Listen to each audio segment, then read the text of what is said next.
Kathryn here with Circle Art Designs. Well, it's Friday, and today we will be working with On My Work Table. So on the work table today, we will be using the Jesse James Rainforest bead mix.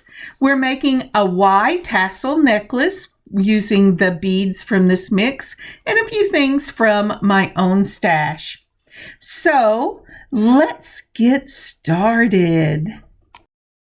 So the first thing I want to do is look down at my workstation, and we have this beautiful Give Thanks to the Lord. And I was thinking about this morning, and the thing I want to thank the Lord for this morning is yesterday was a holiday, and my husband had the day off. And after morning prayer, he took me for coffee. It was awesome to be able to spend some morning time just reconnecting. And that's what I want to do today, is to reconnect with you. I hope you had a great day yesterday. All right, onward. So on goes the lights, down goes our mat. And let me pick up my pen and move this up a little bit so you have a better chance of seeing what I'm doing, and find the center of this mat. You know, putting a pen in the center of that mat has been such a blessing.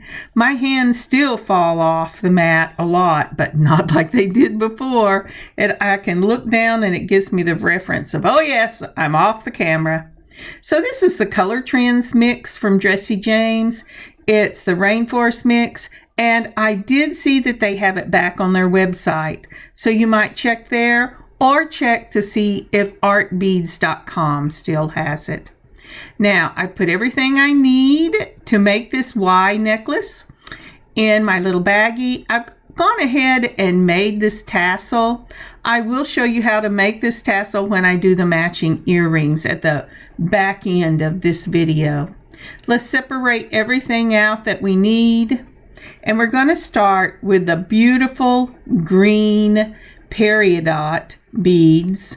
We will be using 4 of them, and they are 5 millimeter. Aren't those faceted rondelles beautiful? I just love that color. They have such beautiful colors in this mix, just perfect for any time, but especially at Christmas. And this is our rectangular dyed shell bead. This is a 13 by 8 millimeter. I love the color, and followed up by lime green faceted oval bead. It is just lovely, and the faceted runs about 11 by 11. The beads that I just picked up are a matte bead in a 6 millimeter. And this chain is a finished chain that I had in my stash. And we will be using this finished chain for this. Also, we will be using some long head pins. And this is the tassel that I made. Now, when I put this together the first time, I used the tassel exactly the way it is. But you notice I said the first time, and I'll be talking about that a little later. And you will need some jump rings for this. Now, this is 2 shades of green I pulled from my embroidery basket. The number is 963 and 776, I believe.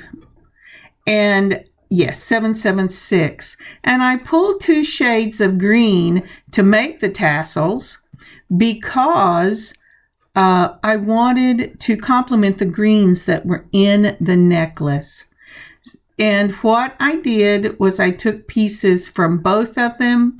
I used my 2 middle fingers and I wrapped them around. Well, I'm using my first 2, but when I show you for the earrings, it's wrapping it around the 2 middle fingers because I find them to be the at least for me, the steadiest.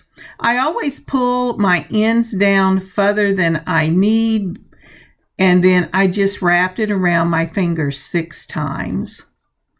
But like I said, I will show this step with the earrings. I'm just trying to give you a general idea of what I did.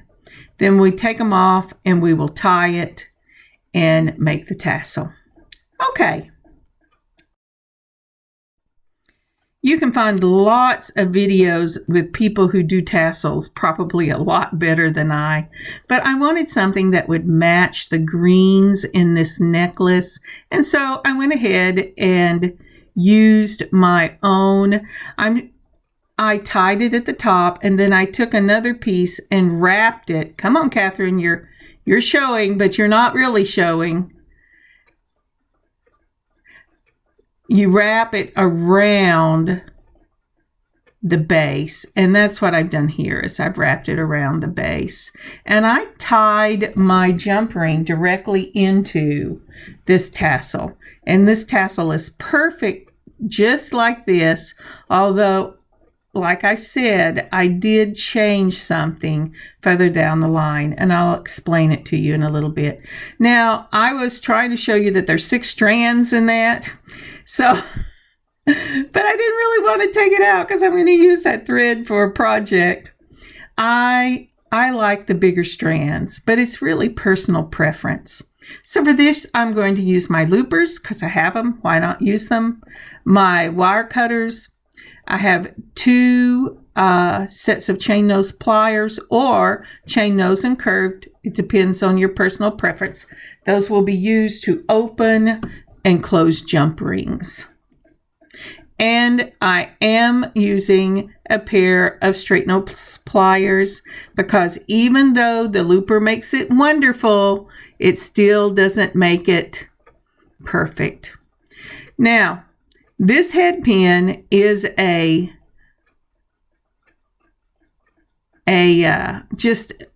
I said, it's a head pin.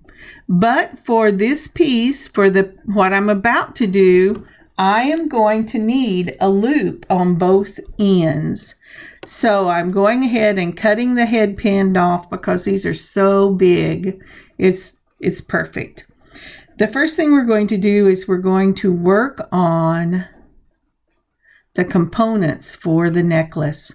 So using my looper, I'll do it again. You put it straight across the looper and you have it in the little hole. See the little hole?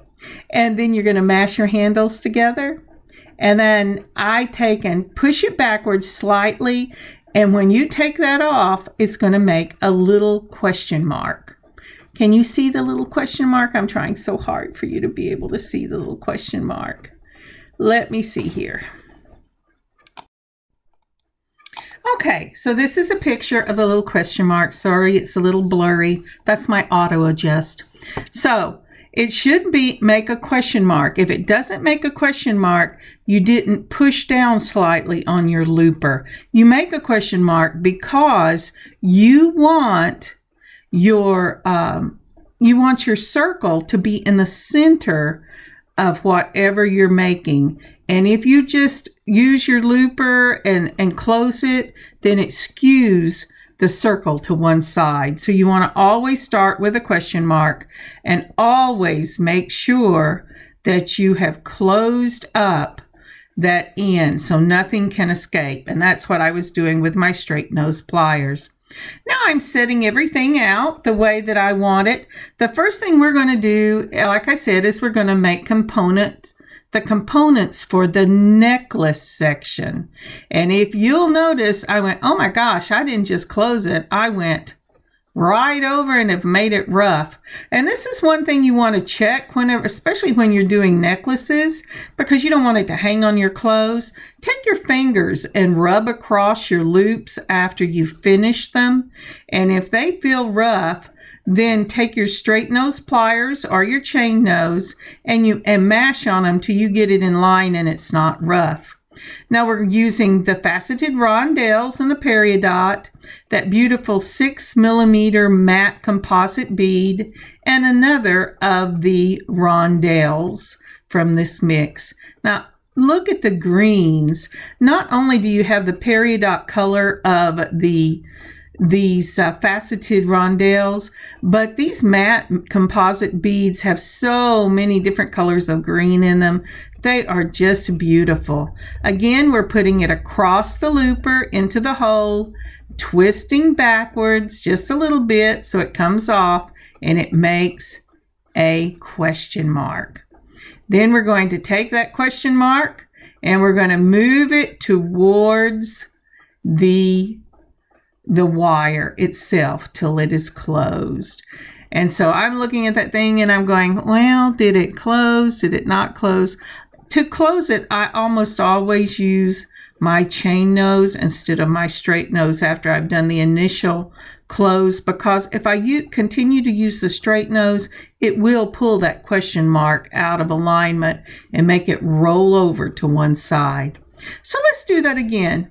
I'm checking, it was fine. I'm going to close it up, and then I'm going to see if it's rough, because if it's rough, that means my wire has run to one side or the other, and I'm catching the end of that wire. When you make these, your end of your wire should always set right on the wire you're going towards. If you run it to either side, you will get a rough spot that can hang on your clothes.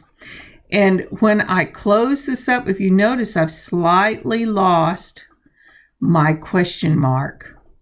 So I adjusted it so that I would still have it. And now I'm going to put on the beads for this one. Again, we will start with the rondelle.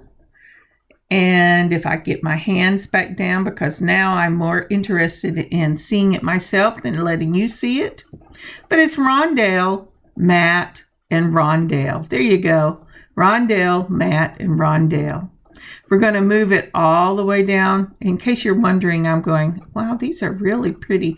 I wonder if you can see the facets. This is well worth this mix. Isn't that lovely? I just love that. Okay, going on down. So I'm going to take my loopers. And when you use loopers, you're going to run that eye pin right up against where the bead touches the side of the looper. Otherwise, you're going to get too much play in your piece, and it will be messy looking. I'm sorry. So now I'm pushing it down to make the question mark. And there's that little question mark we had a picture of. And then I'm going to close it up. And I think whenever I pull it up so that I can see it, even though my hand is sitting over the bead, my fingers are not sitting over that pin that shows me where to put this. So I have both the components finished for my necklace, and it's time to move on to the Y part of the necklace. And this is going to be a long piece. And I hope that I move my hands down, because I am very sure I am in where I need to be, but I am wrong. So the first thing we're going to do is we're going to do another one of the eye pins, turning a head pin into an eye pin. Now the reason I'm doing this, and I could have done it with regular wire, but I didn't have any that I thought was stiff enough for this piece. And I could have just bought the eye pins, but I wanted to do this, and I didn't have any eye pins that were long enough for this project. But I had some very long head pins. So I went, well, I'll just make these eye pins. Okay.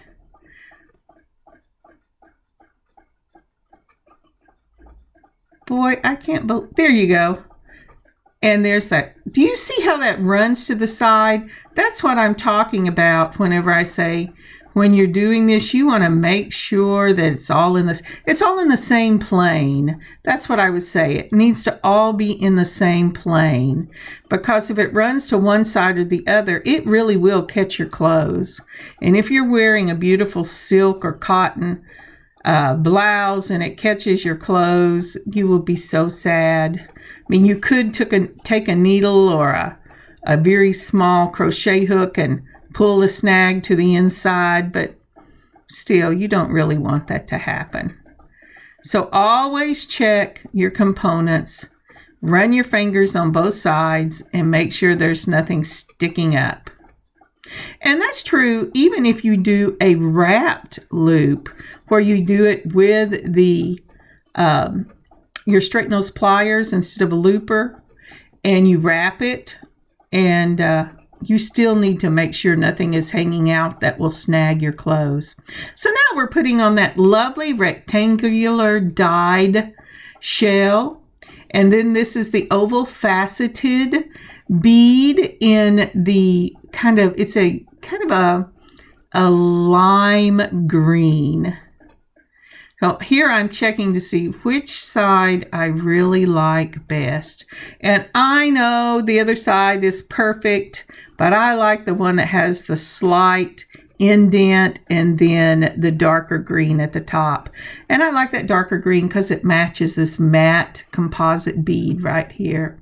These are really beautiful beads. And I think I used every one of them in a project. All right. Here we go. So I really want to use one of these rondelles in this. And I put it on and I looked at it and I thought, well, what do I think? Is that too long?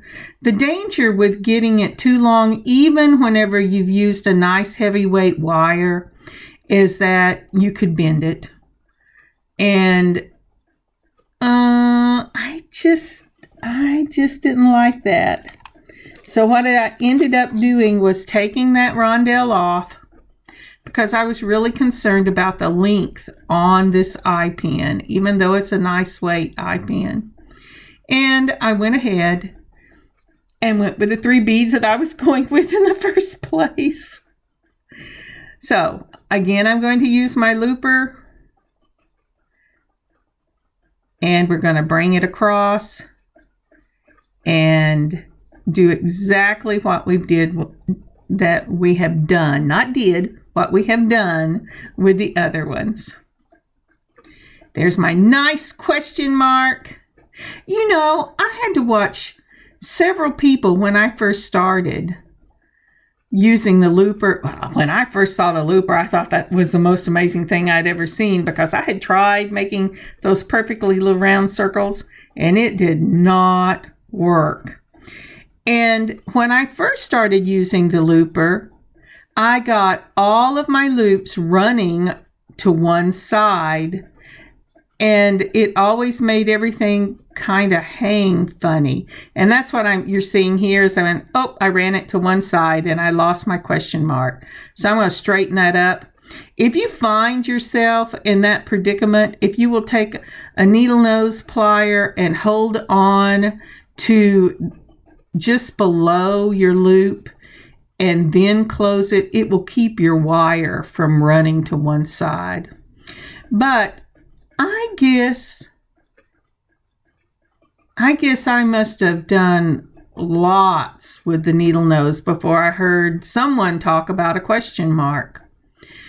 Here I am making sure that my loops are in the same plane. If your loops are in different planes, it makes the thing on the bottom spin separately from the thing on the top.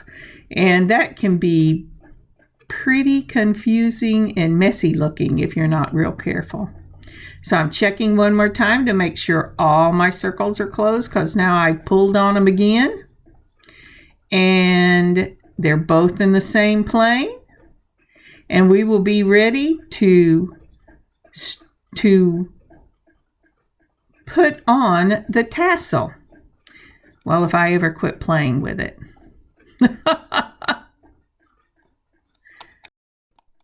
So as I am playing with this to make sure that it is closed without jumping over it, having to pull it apart, would you take a moment and like this video and leave a comment? And please subscribe if you haven't subscribed. All these actions really help my channel. I would love to continue to grow this channel, and everyone that has liked and subscribe to this channel. I want to thank you so much. I am just blown away with it. You know, this old Texas girl talking and people are listening. That's crazy. Thank you so much. All right, onward. So because I have put the jump ring into the knot when I tied it, I can just open that jump ring up once I find the slit and add it to the bottom of the Y for this necklace. Now, you go, what are you doing, Kathryn? Well, what I'm doing is I am desperately looking for it is closed so well when I added it so it wouldn't slip off. I couldn't see the slit at the top. Now, in a minute, I'm going to go, oh, I've had this. I've got to get something and get it up closer to my eyeballs because I can't find it. And then you will see it jump because I went stop, start. There you go. There was a jump. And when you're opening this up, hold it between two pliers and just the twist of one wrist will open it up. I'm going to add this to the bottom. And this is where I'm going, do I want it to go big to small or small to big? I chose to go small to big. And the reason I did that is the way I chose, is because it really drew more emphasis to the top of that tassel than I wanted whenever I put it the other direction, and it kind of pinched it off there. So I just flipped it around. I find that more pleasing that way, and so that's what I went with. So now we've got all the components for the necklace made. We have the two components for the chain and the Y component. Now, because I am using a pre-made necklace, the lobster claw for this is already provided. And I think that's amazing. I got all these little chains off of Amazon. And I got 2 packages of them about a year and a half, maybe 2 years ago, but they're still up there. I checked. And then I saved them. Are you a saver? I'm a saver. I go, oh, I'm going to keep this till I really need it. And I didn't really start using them for jewelry making until sometime this year. I thought, why am I saving these things? It's beautiful chain. It's a nice weight. And they just sit in the drawer, and I take them out every now and then and look at them and go, oh my, isn't that lovely? Okay, what I am doing here is I am holding down the clasp and I am folding it over to find the center. And then I'm going to count and make sure I have the same amount of links on one side as I have on the other. Now, when I get to the bottom, I'm going to leave 5 links. So I want to make sure that there are the same amount of links, that I've really got this divided with 5 links from both sides, because I'm going to put that Y for the necklace right in the center of the 5. And this gives you a better look at what we're doing here. So if you will notice, I have put, trying to get a visual because I'm a visual person, the Y right at the bottom. And I'm left 2 links on one side, a center, and 2 links on the other. I'm not cutting it here, but I want to make sure that I'm going to have the same amount of links on either side. And now that I know where my center is, we're going to take one of these small little oval jump rings. We're taking 2 pliers, twist, open it. We're going to put on, I'm sorry you can't see it, but that's my camera angle. I'll see if I can get a picture of it. We're putting on the jump ring and then onto the center link of the chain, and we're going to close it up. Now we're going to want to go ahead and close this the same way we opened it. We're going to take 2 of your chain nose pliers, and with a twist of one wrist, we're going to close this back, and that is what it looks like. Now then, before we go to the next step, we want to make sure that we put the components, or at least know where we want to put the components. And the first thing I'm doing here is I'm laying my chain flat and straightening out all the links so that I know that this Y is going to be with straight chain as opposed to twisted chain. So again, I'm counting my links. I'm going to count up from each side, and then I'm going to clip it with my wire cutters. I'm using flush cutters. When I use these flush cutters, when anybody uses these flush cutters, sorry, I had to move it so it get back into for you, and then I twisted the chain. And so anytime you use your flush cutters, make sure you hold them straight as opposed to at an angle, because they only do their job when they're held straight. Otherwise, when you use them at an angle, it can leave a little hard edge to it. So here we go. I've done that. I've marked it, and I'm going to clip this chain, because remember, what I'm using is a pre-made necklace or chain with its closure. And I wanted to make sure that I added my components that we made in the very beginning. I'm getting a little frustrated, sorry. I'm going to recount in a minute, and then we will add these. So for me, I am counting 8 up. I'm holding it, and I'm clipping on both sides. Now, the next step to this will be to add those first components that we made. And there's something you need to be very aware of when you're adding these. Make sure, first of all, that your chain is laying on the correct side, that the loop that you have put your Y in is not twisted. And then make sure that the chain itself is not twisted. I leave it laying down. I add the jump ring, and then I add the component. And then with a twist of the wrist, I'm going to close this back up.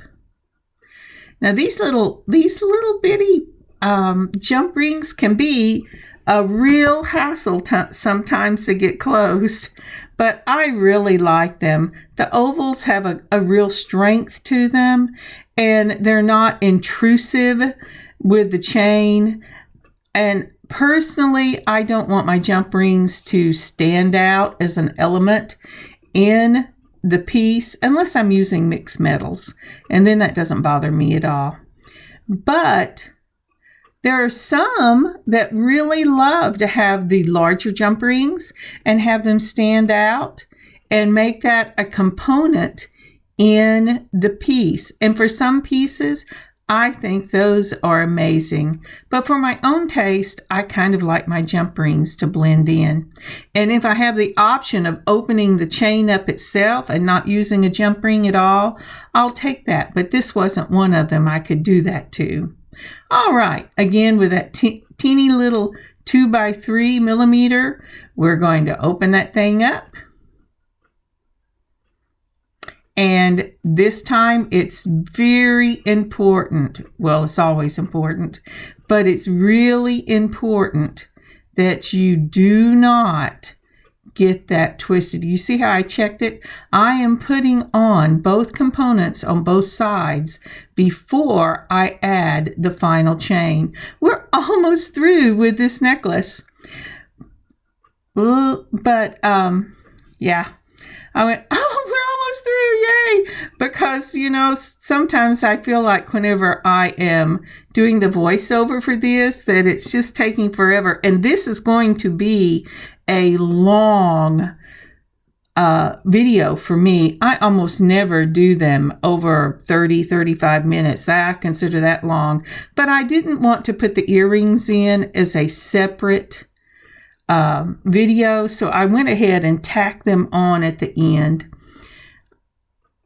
So I picked it up, I'm laying it down, and I am making sure that my chain is looking right. So now that I've made sure that's correct, I'm going to go ahead, I'm going to open up the next one. I'm going to hold, not with my straight nose, hold it between two chain nose pliers, going to leave it laying, going to leave the other one laying so I don't twist that chain. I'm going to put it onto my oval jump ring, and with the chain nose pliers again, I'm going to take it and I'm going to close it. Oop, it jumped away. Now I have to straighten everything back out before I can do that again. Okay. So leaving it all on the table, once I've made sure everything is straight, I'm going to take, yes, I know, I really messed it up whenever I dropped it, didn't I? Okay, so I hold it. I'm putting on the component, then I'm putting on the other side of the chain. I'm going to take these chain nose pliers and I'm going to close it with a twist of the wrist. The problem I'm having here is just the amount of the chain and the eye pin on that little bitty oval jump ring. Okay, we're going to do it on the other side. And at this point, I'm going to take and I'm going to look at this piece and see if there is anything I want to do different. If you saw the video I put out on Wednesday, we talked about this, about taking a break from what you're doing and coming back and looking at it and seeing if there's anything you would do different. And I want you to look at this picture. This is what I did different.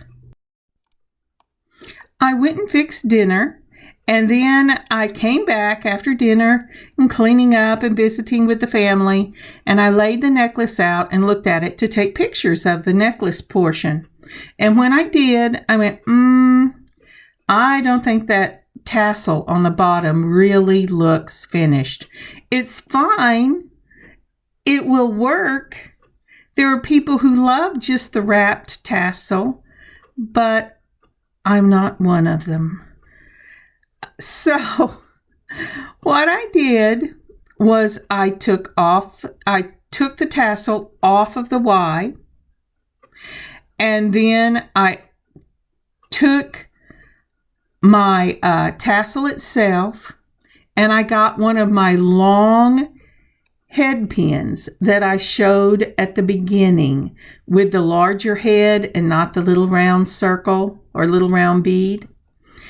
And I divided the tassel up the middle, and I slipped that head pin through the wrapped area, through the knot on the top, to make sure that it would hold. Now, I did this with the earrings as well. One of them held and the other one didn't. My knot wasn't big enough. So what I ended up doing was taking an 8/0 seed bead, putting it on my eye pin, and then moving it up through the tassel. And that will hold your tassel, and it won't come out. The next thing I did was I took a bead cap, And this is one of the little crown bead caps. It's not just the oval bead cap, but it actually looks like a little hat that would sit on your head if your head was that teeny. And I put it over the eye pin, and then I put one of the periodot rondelles. The first time I thought, well, I'll just use one that came from the Rainforest mix. But then I realized I still had earrings to do. So I had one single periodot faceted round bead left that matched the colors in this necklace from a previous project. So I pulled that out and put it on the top. And then I did the loop, made the loop, and put it back on the necklace. And this is what the finished product looks like.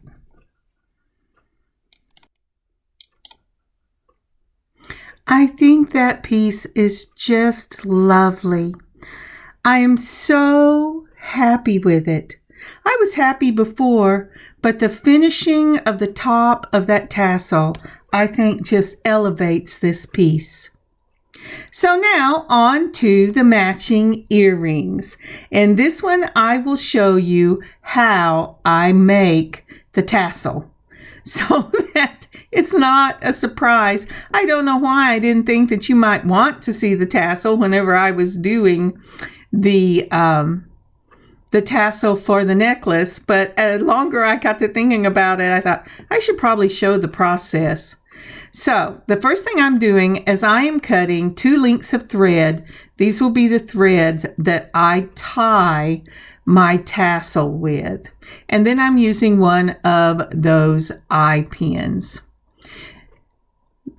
So when I make my tassels, at the beginning, when I was trying to show an example, when I realized you might want to see this, is I put it on the first 2 fingers.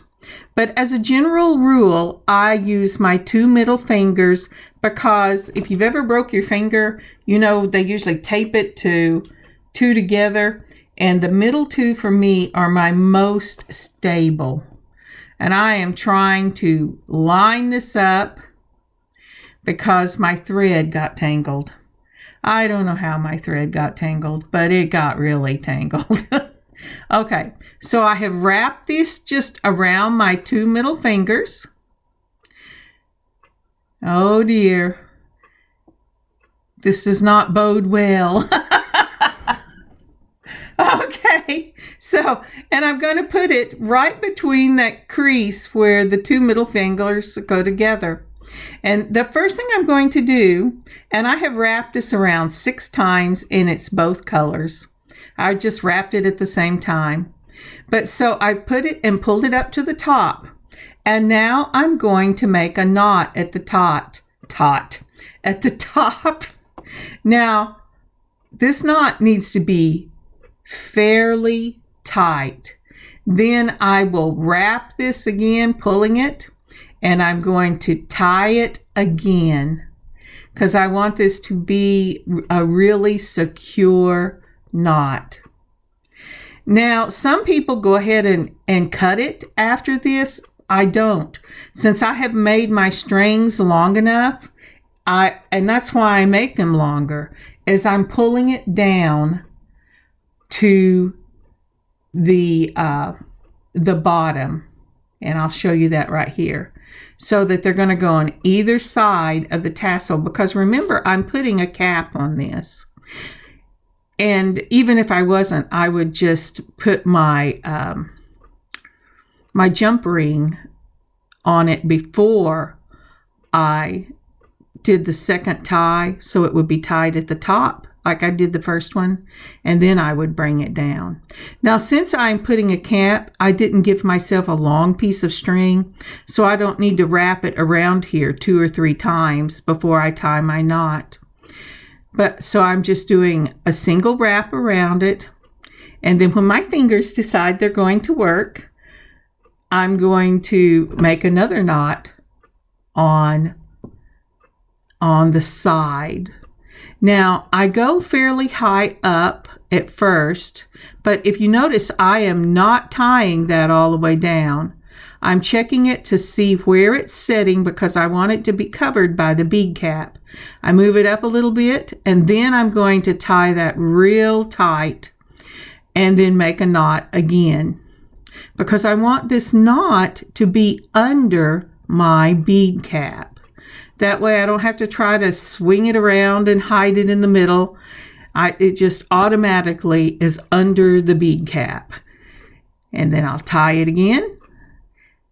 And just for good measure, I'm going to tie this one a third time because this is the one that is holding all the little strings in place for your tassel.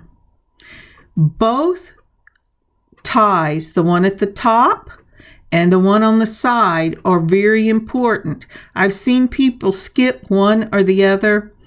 When I do that, mine pull out.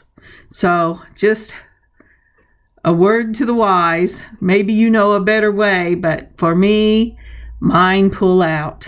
Okay, now I'm straightening this up, and I'm going to take my scissors, because remember, we have to divide this, and I am going to cut first where I wound it around my fingers and made those loops. And then I'm going to pull it down again and make sure it's all even. And then I'm going to cut the end of it.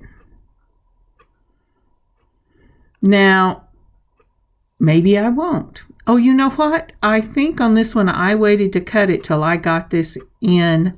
So this is the big head pin. Now, I'm dividing it out, and I'm going to put that head pin right in the middle and then give it a tug. My problem with this one was that my knot was too small. If I had checked it first, I might have been able to tie it a couple of more times. You see, the first time it came through, and it just pulled right out. I missed the knot completely. So then I go back and I try again. And I'm going to try to get right in the center of that knot. But I just could not make it go in the center. The first two did beautifully, but this one said, no, nanner, nanner. And so I went, okay, I don't trust this thing. I put the bead cap on, I give it a little tug, and the whole thing comes off just like that. So what I ended up doing is I went and I got me a number 8, a 8/0 seed bead. I put it on the end. I did the same thing you saw, and the 8/0 was tight enough to keep it from coming out the top. Now I'm cutting my fringe and giving it another tug because I want to make good and sure before I stick that cap on. Now, these caps are meant to be kind of cinched down, but you don't want to mash them all at once on one side. What I do, and I'm going to go ahead and put on the rondelle, but what I do for these is I twirl them and I mash them evenly all the way around so that I don't misshape the bead cap. And I'll show you that in a second. Now for these earrings, I'm doing a roll down. You hold it with your straight nose pliers. Kathryn, please get your hands back in the there you go. And so when you roll these down, you're just going to take it and you're going to roll it all the way to the bottom of the bead. Now what I did, and you're going, aren't you going the wrong way, Kathryn? Well, yes, I am, because this is what happened. I have all my big-eyed or big-end head pins in one little zip bag, and I pulled the wrong one. And I only had 2 turns on the first one. And this one, I got the 4 turns, and we had not got to the bottom.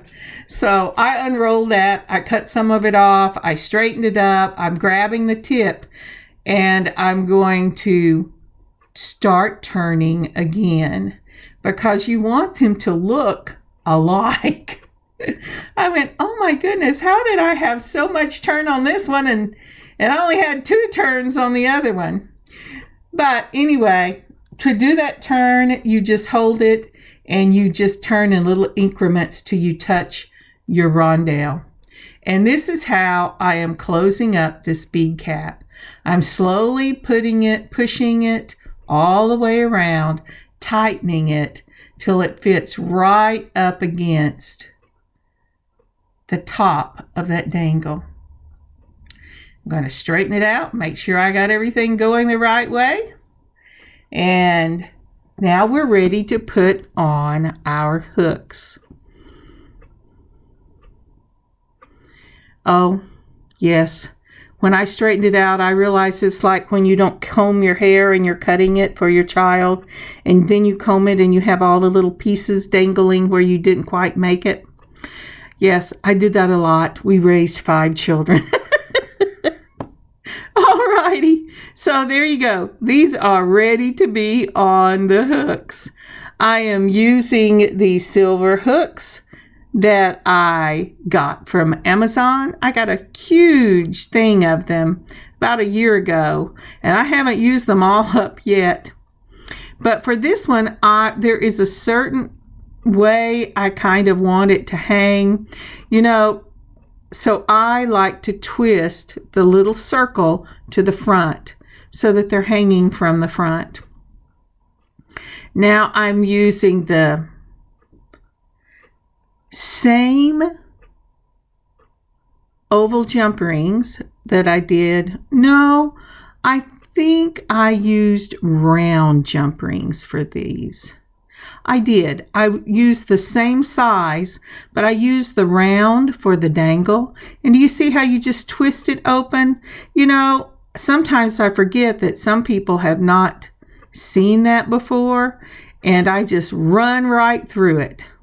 But you twist it, you put it on, and you twist it back closed. Then we're going to do that again. I think these make beautiful additions. It says, shake this thing, Kathryn. You've got it still caught. I think it makes beautiful addition to the necklace piece, and I will put them in the shop next week as a set. I just love this Y necklace. Open it up. We're going to put it on again. Then we're going to put our hooks. This would really be pretty with those lever back hooks as well. Or even the stud hooks. Those would be pretty with it. But I like the fish hooks. Mainly because my daughter likes the fish hooks. I personally don't have an opinion because I wear clips. And so if I were to keep these, I would take them off. I would put this back in my bag and I would put a pair of clips on. And there you have it. So let's put some pictures up. We'll put on my trusty little heart display and let's lay these pieces out. Actually, I have to get it to where you can see my trusty little heart display and find where it is in the camera. That's always the hard part. All right. So the first thing, since we did the earrings last, I'm going to go ahead and put them up. Aren't those cute? I think they're just so cute. They are really, really going to set that necklace off well. I still haven't got that little piece combed out yet. I will have to take my fingers and play with that till I straighten out that little piece of wire, the little piece of thread right in the middle, because it will drive me crazy. I'll take a pair of scissors and cut that thing off if I can't get it straight. Now let's give it a shake and see how it looks. All right. So that are the little tassel earrings. I really love those. And I love the way the cap and the peridot beads look on that piece. Here is the necklace. It's really pretty. It looks pretty together. And this is what these are going to look like together. Isn't that lovely? Now this is really not, it is not cut wrong. I have this thing laying and one part of it is raised up off my little heart, and it makes it look like it's at a slant. And I looked at it and I went, what is wrong with that earring? But isn't that pretty with the little peridot and the bead caps? And I just think it's lovely. I will straighten this out when I put pictures up. Thank you so very much for joining me on this beading adventure today. I'm sorry it's going to get out late. I had some things happen because it is holiday weekend. But here are the pictures that I showed you, or I promised you. I hope you have a wonderful beading adventure of your own this weekend. Get out and make something lovely for yourself or for another. And these will be up in the shop next week at circleartdesigns.square.site. Blessings, y'all. Have a great weekend, and I'll see you next week.